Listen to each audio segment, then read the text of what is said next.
So if we're going back to basics, and the show is about a primer for life, and if you've never heard my show before, I'm Danielle Lin, and we've been doing this a really long time. And our concern and our investment is in finding the quickest way for you to navigate all the sources to improve the quality of your life. That's what we do, and we've been doing it forever. We know most of the manufacturers, we know most of the players, and I like to differentiate them because when I know that people have done it right, like in this case, we're talking with the co-founder and president of Pines, they literally grow wheatgrass in northeastern Kansas and been in business since 1976. That's a long time, and that's what you're looking for now. When you go into a store, I'm driving people back to brands because I want you to know which ones have done the work. Who has the clean product? Are they concerned about non-GMO? Do they grow things in sustainable fashion? And that's really what we're looking at today. And the reason we're talking about wheatgrass is you really do need greens. Most people do not get enough of them. You eat, head lettuce in a restaurant.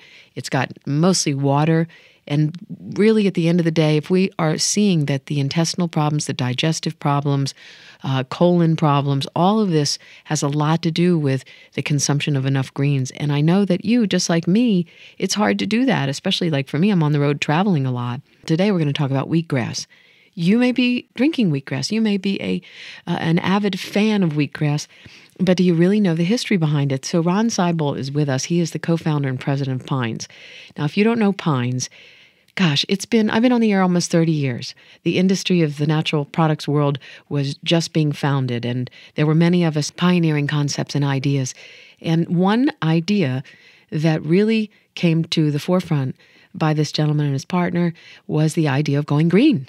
Back then in 1976 when they started their company, and they had the idea and the understanding because they came from, the farming community. And we were just talking about that. And Ron, I want to bring you in. First of all, I told you that I recently had a birthday, and I felt like when you came back into the family of the Danielle Lin Show, because you really started with us, that it was almost like a coming home of the people that had started the industry, that had knew where the future was going to be, and you went back and got in the trenches and farmed and did the things out there in northeastern Kansas that has changed our whole way of thinking. And going green is so hip and cool now, but you should, if you can, just share the history of wheatgrass, and I want to welcome you back and say how glad we are, because I don't know that people really understand the beginnings. Well, thank you, Danielle. It's great to be back. It was Charles Snobble who really just was the father of wheatgrass, and Wigmore came along about 40 years later and used his research in her books. But Charles Snobble was the one who discovered great results with animals, with higher birth rates, less infant mortality, more milk, better fur, better general health, that he started trying it on his children. And did they grow better? They had more fur on them then? Yeah, maybe so. Well, actually, gynecologists who found that some of the same results with humans in terms of healthier babies. The mothers gave more milk. There was less health problems, but I don't know if they were any furrier. But the interesting thing is that we start with the animals. When he started this work, it kind of led into one of the world's first multivitamins. Exactly. As they would dry this wheatgrass and use it and find these incredible results, and along comes a scientist who discovers how to do a protocol to find vitamin A, for example. And so then Charles Snobble and George Kohler, they used that protocol, and they would try it on the cereal grass, and they'd find that, well, my goodness, cereal grass had more vitamin A in it than any other. Actually, the beta-carotene, which is a precursor of vitamin A, they found it had more beta-carotene in it than any other food, and all the different vitamins they were being discovered. So they finally came out with, because people were clamoring for, how can I get more vitamins in my diet, they came out with Serafil, which you could take 20 Serafil tablets a day, and you'd get your minimum daily requirement of all the known vitamins at that time. Interesting. And this was the first multivitamin. So that was 1937, and then so it kind of got knocked out of the gate. 1-a-day vitamins? Yeah. Ooh, People were saying, well, why should I take 20 grass tablets when I could take one multivitamin. Less is not always more, folks. Yeah, well, they were technically right in terms of the synthetic vitamins they were producing. They did produce beta carotene, they did produce vitamin C synthetically, and they could put it in a tablet form. But there's so many other things in a green food, such as chlorophyll. My goodness, chlorophyll is and a lot of the research that Charles Snobel and George Kohler did was on chlorophyll itself. Incredible result. We weren't supposed to eat green things; the world wouldn't be green.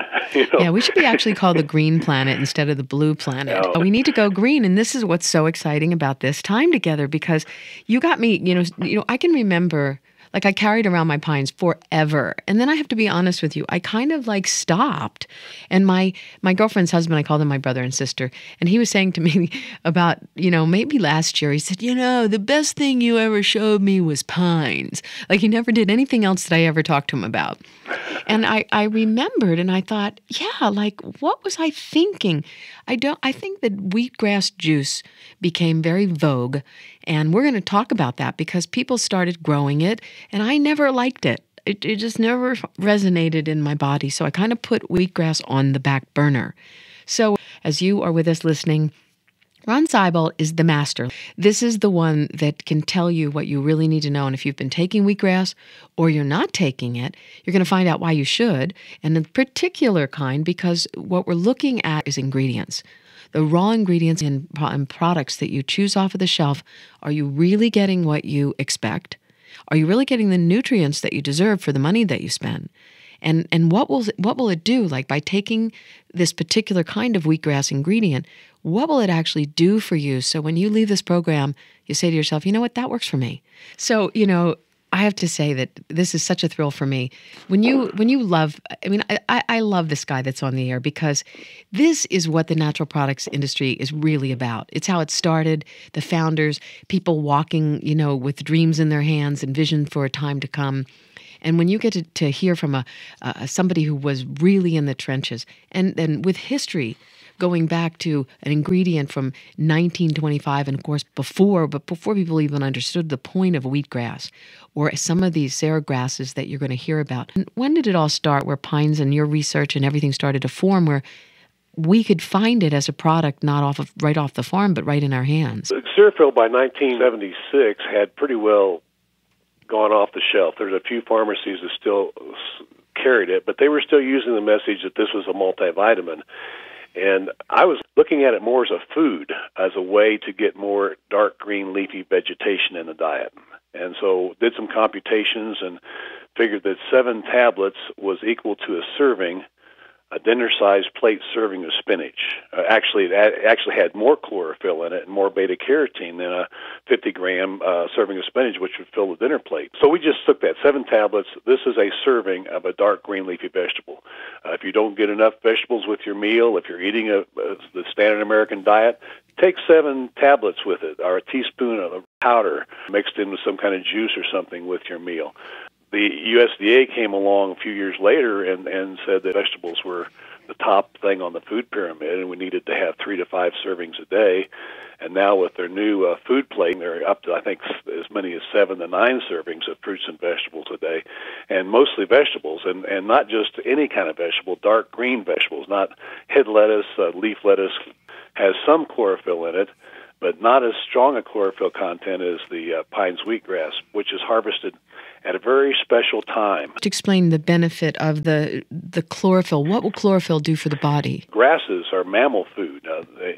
Other primates, such as gorillas and chimpanzees, baboons, 80% of their diet is grass. Primates aren't eating grass, they're eating leaves of green things. Our digestive tracts were set up to handle a lot of green food. Chlorophyll is essential to having a healthy digestive tract, and vegetable fiber. There's grain fibers, and those are good, but vegetable fiber is also important to keeping the colon functioning properly. The chlorophyll keeps it detoxified, carries out with it a lot of the bad things that we happen to have in our diet. Probably primitive people didn't need as much chlorophyll as we need it now to get rid of some of the toxins that are in our environment and that are in our food. Chlorophyll is a powerful detoxifying agent. That's so interesting. I know. And also people, like, if you have halitosis, that's a major thing with chlorophyll. Like, you always suggest to people, like, hey, you have bad breath. So green is good. So I love that. I just came up like a title of your book, 7 tablets and $8,000 in cash. Yeah, that's right. That's because when the company started, I was reading that you had $8,000 in cash and from the original stockholders, and you just darn if you didn't want to just prove that the spirit of free enterprise was alive and well in America. First, we stayed at KOA campground, Steve and myself, and then we got up so we could have a little bit of money, so we could, if we didn't spend more than $15 a night, we could stay at a motel. Ooh, 4-star, I bet. Yeah. Some of them have some pretty big roaches, I'll tell you. 4 stars coming in through your window, maybe. Yeah, but that's that was right. about it. All kinds of things coming. But we walked into 2,000 health food stores, drove through 35 states. At that time, it was a lot easier because most of the health food stores were owned by private people.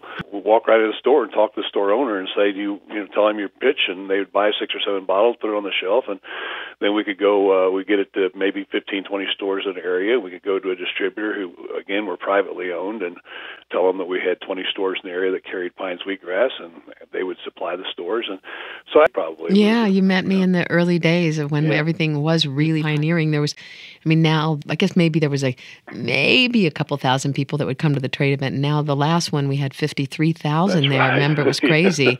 And so, but what broke off from that, which is why today is so important for you folks, is that this is about an ingredient. You have to understand that we're mentioning pines, and you can go to the store and you will find the name pines. If you look at wheatgrass, you're going to see pines, period. But you also have to understand that behind those other green products, not all of them, but many of them, was the science and the actual raw materials that came from pines. But as people evolve and companies evolve, quality and concerns about quality may not always stay the same for all companies, which is one of the reasons why when Ron and I met again at the ingredient show, we started talking about working together. I said, here's the problem. You open a bottle, and you know this, Ron. You can take 2 bottles of wheatgrass, and also I want to go back to your growing principles and also people walking into stores getting wheatgrass. There is a difference. But you can take 2 bottles of wheatgrass and you open them up. One will look brown and one will look bright green. Like when you open pines, it's bright green. Yeah. But they're selling it as the same thing. People go and buy because it's cheaper or for whatever reason. And what you've really enlightened me to the idea that, first of all, growing wheatgrass even on a tray in a health food store, and I know everybody's going to get mad at me about this, even though you're still getting some qualities, the backbone where you started farming matters a lot in this. And let's talk about that for people who really want to consume this and get what they want, need. Yeah, Charles Snobel and George Kohler, they wanted to find, especially because they're trying to put out a product that would give you a minimum daily requirement of vitamins, they wanted to find that moment in time when the plant reaches its highest nutritional level. See, when you're planting wheat in Kansas, winter wheat, you plant it in the fall. The seeds are not planted right next to each other. They're planted about an inch apart in rows that are 7 inches apart. During the first 30 days, and you say, well, 30 days, in 30 days you grow wheatgrass, it's going to be too far along. Well, when we're planting it in the fall, it's already during the daytime, it's in the 40s and 50s. At night, it usually gets into freezing. Soil is still warm, but the surrounding air is cold, and that induces the plant to do what it's supposed to do in the fall, which is to grow just a little bit of leaf, maybe even less than an inch of leaf in 30 days. But the root structure goes down a foot, and it's wide because the seeds are far apart. So what the plant is doing, what wheat is supposed to do when it's planted properly and planted in its proper climate in the fall in Kansas, it's supposed to grow a very complex root structure without very much leaf. Now put the same seeds right next to each other in a warm, humid climate, in a kitchen or in a greenhouse, it's going to do just the opposite. It's going to grow all leaf, pale leaf by comparison, very pale, and a lot of white tangled root, which because the roots are so close together and so tangled, and there's so much humidity and temperature is warm, it induces a lot of mold to grow and bacteria. So a lot of times people say, well, they're doing the fresh wheatgrass juice that's grown indoors, and they get a little nauseous or they feel a little queasy. The common thing to say, well, you're having a healing crisis. Well, it's more likely they're having a reaction to the mold. And on that just wonderful subject, we're going to take a break. Okay. But when we come back, you're going to discover that, if you have to have greens, and it's almost impossible to have enough greens in that pyramid that they made, because, it used to be that it was all dairy and meat and carbohydrates. But how can you possibly get 7 to 9 servings? And then if you think, hey, I'm doing great for myself because I'm belting, this juice, but I'm kind of getting nauseous. It's not that some of that idea isn't good, but you need to know when we come back, there's a real deal behind having a little bit more information before you go out there. So stay with us with Ron Seibold. I'm Danielle Lin, and we're talking about going green with Wheatgrass. Danielle Lin here, and Ron Seibold is my guest. He is the co-founder and president of Pines in northern Kansas, where their farms were. I know for a fact, Ron, that one of your greatest concerns is that people grow stuff, but it doesn't mean that it's growing in a positive way. There's GMOs being spread around, pesticides. When you started to really work in this area, that was a great concern. And you were talking about first, so I want to finish that, really talking about the growing principles and why growing it and getting wheatgrass naturally, not forced or induced like in trays or things like that, why that matters. Well, I started to tell you about the, how we plant it, and of course that's a lot of the growth. The root structure is in the fall, and that carries it through the winter because we're dealing with freezing temperatures nearly every night through the winter. It doesn't grow that much in height; it grows a little bit, but most of the growth in wheatgrass occurs in the spring after it starts warming up a little bit. The night's still freezing sometimes, but it may get up to 50, 60 degrees during the day. That's when it builds its extremely high nutritional level. It's in preparation for what they call the joining stage. And Charles Snobel and George Kohler found that as the plant gets closer and closer to the joining stage, it reaches a very high level of chlorophyll and nutrients. As a matter of fact, at the joining stage, the chlorophyll content of wheatgrass is 4 times what you can get when you grow it indoors. So it's not saying that anything's wrong with growing it indoors. Sure, you have a little mold and bacteria, but you get so much more nutrition when you're growing it outdoors in its natural climate over 200 days of sunshine, and it's still only about 7 inches tall. So that's the stage we harvest it. It's when the ovule, the little seed head that's been developing in the roots over the winter, is starting its journey up through what will become a stalk, and it's right at the ground level when we harvest it. It's still almost microscopic. If you dissect the stem, you can look in there and you'd see it. It looks like a tiny miniature head of wheat. That's when it's supposed to be harvested to get the most nutritional value. Now, you mentioned some of these other products that are brown on the market. A couple of reasons for that. They'll let it go way past the joining stage. We get about 500 to 600 pounds per acre when we're harvesting at the joining stage. It's only about 7 inches tall. But some of the other producers say, well, gosh, if I let that joint get up there about 6 or 8 inches and let the plant get to about 15 inches tall, I get a lot more product. You get a lot more product, but you're cutting below the seed head. You're going to risk getting gluten in the product, which you don't have it in any of Pine's products. You don't have the gluten in it because we're cutting it above where the seed head is. As a matter of fact, the seed head hasn't even developed yet. I just got this overwhelming, heart blowout. I love this little seed head. Yeah, I have this image of this little seed pushing its way up through the earth. But sometimes I think, it must be better if it's grown fresh right there. And what you're really saying is not really in this particular case, because of the difference of that burst of Mother Nature supplying this and keep rejoining. The grass juice factor, they call it. It just only occurs once a year. And the other thing about it that's kind of funny is Ann Wigmore, who got this fad started about growing it inside, and Viktor Skolvenskis and other authors that have written about this thing, they use Snobel's research. They will quote all this research that he did, a lot of the research that was done by the medical community, and all that research was done with dried, powdered wheatgrass, whole leaf, whole food wheatgrass, not juice, but whole food wheatgrass. So people who think, I want the fresh is better, well, yeah, it really is good when you can come to Kansas in April and get some of the fresh stuff that's growing. I mean, I drink gobs of it. Do you really? Because and then that says something, because I couldn't drink even the little sip things. I'm like, ooh. Yeah. Another thing that happens besides the mold and the bacteria that are really high in indoor grown wheatgrass is you're growing it and doing in 7 days what should take the whole winter to do. So the first product of photosynthesis is sugar, simple carbohydrate. So the chlorophyll is making a lot of simple sugars, but it doesn't have the cold weather, the cold nights, the long time and cold weather in the sunlight to convert those simple sugars into more complex nutrients and the more chlorophyll and the beta carotene and the protein and all the other myriad nutrients that are a part of cerealgrass grown at the joining stage. So part of what it is it's a very sweet tasting when you grow it indoors. When you're growing it outdoors and harvesting it at the joining stage, and you make a juice out of that, it's very mellow. You could drink a glass of it and you wouldn't feel nauseous. You just feel good. So then, just in the marketing end, thinking about everywhere we go now, everything is green. They've got green juice, green this, green that.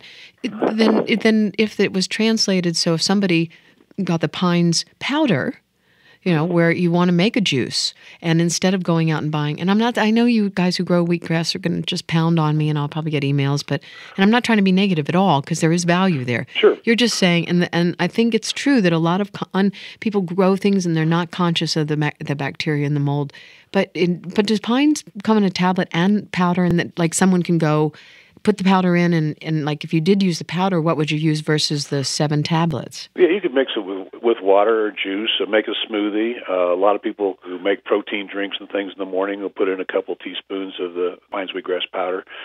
Can you take too much? I mean, is it possible to take too much? I don't think so. I don't think so at all. The first year that we had it, I ate a whole 250 tablet bottle the first night.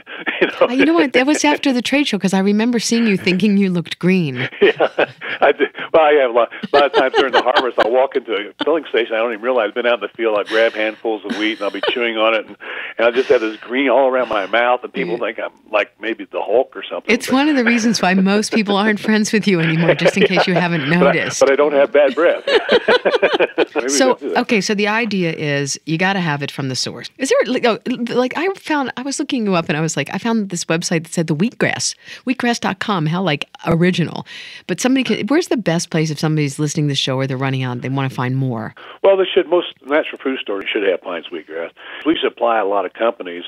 That kind of brings us to what you were saying earlier. We've got a lot of the companies that are selling cerealgrass products. We got them started in the market, and they got a good reputation going, and then they switched to Chinese wheatgrass or something, and then they go from a green product to a more browner product, and they put them in plastic jars, plastic tubs. I just don't understand why the natural food industry is so fascinated with plastic. They'll not allow plastic bags, but probably 99.99% of the plastic that goes out of the natural food store is not a plastic bag. It's the plastic tubs, the plastic bottles, the plastic everything, that's sold. But we sell in glass. We sell in amber glass bottles. The oxygen's been removed. We replace the oxygen with a nitrogen environment, an oxygen-free environment.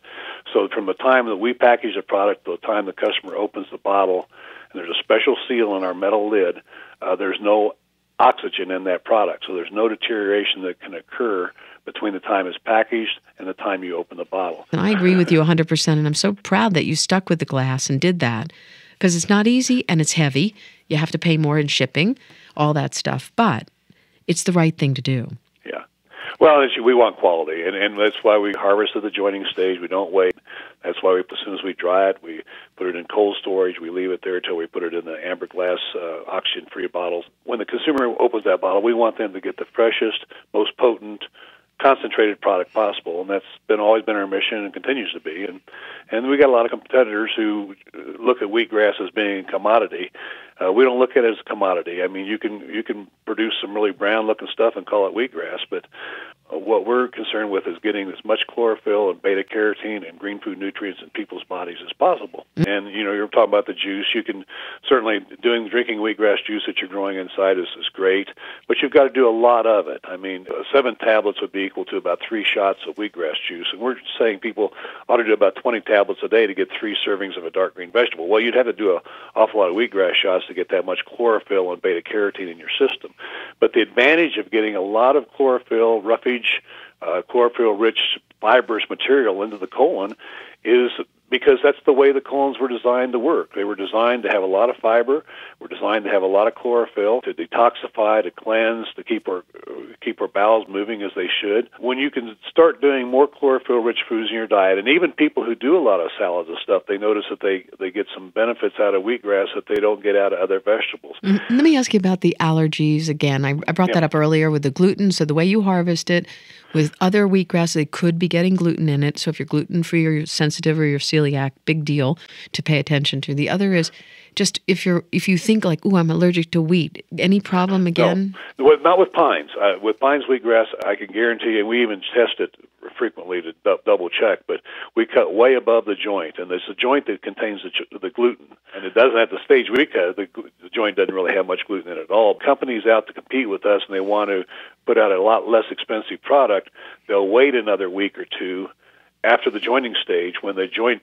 As that joint goes up and the stalk forms, as the joint goes up, it gets bigger every day. If you wait 2 weeks after harvest, the joint, instead of being almost microscopic, can be 1 inch or 2 inches tall, and it's still inside the stalk, but it actually looks like grains of wheat. When cheap companies that are trying to get by as cheaply as possible, and that's a lot of those companies that we started out, and they went with the plastic tubs and stuff. They're buying it from China or wherever they're buying it from. There's no guarantee that they're not cutting that way past the jointing stage and they're getting the gluten in the product. So I can guarantee that if you're doing pines, you're not going to be getting any gluten. But I can't guarantee it with other products that say they have wheatgrass in it. No, it's super important because I'm gluten sensitive, and so I always think about these things, and you don't know. And people don't have money to spend and just get nothing. Not anymore, for sure. Wheatgrass is a lot different than corn or grain or any other commodity because 2 or 3 days after we harvest it, it changes completely in chemistry. So you've got to make sure that the company that you're buying it from harvests at the jointing stage, that they don't let it go too far along, not only because you might get gluten in it, you're going to get a very diluted product in terms of the amount of chlorophyll and beta-carotene that's in it. Mm-hmm. And I was saying to you, I think it's so great. It's kind of fun what's happened, and in some ways dangerous in the nutrition world because anybody can talk about anything and say whatever they want. But you actually put together a YouTube channel to educate people, and you've gone out and you're starting to take a much more active role rather than just, if you will, being the farmers behind everybody.